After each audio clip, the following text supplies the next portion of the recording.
অকল মাত্ৰ অসমীয়া মানুহৰ আবেগক চুই যাবলৈ জুবিন গাৰ্গৰ প্ৰসংগ ইলেকশ্যন মেনিফেষ্টোত আনি কংগ্ৰেছে এক অক্ষমনীয় অপৰাধ কৰিছে। জুবিন গাৰ্গ আমাৰ হিয়াৰ আমঠু।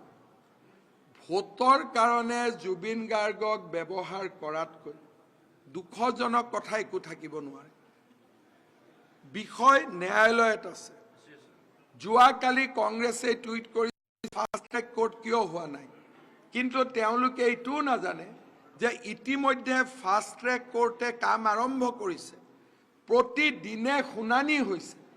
মইতো বিচাৰোঁ 3 মাহ নালাগে, এই মাহতে এটা ভাল খবৰ আহিব। মোৰ যিটো ধাৰণা, যোৱাকালি মই যিটো প্ৰচিডিং শুনিছোঁ কোৰ্টত, মোৰ যিটো ধাৰণা, যি ধৰণে বিচাৰপতিগৰাকীয়ে শুনা আৰম্ভ কৰিছে, হয়তো জুবিনৰ জাজমেণ্ট ন্যায় আহিবৰ কাৰণে আমাক 100 দিন নালাগে। এতিয়া যদি আপোনালোকে যায়, আজিও হিয়াৰিং চলি আছে ডে টু ডে।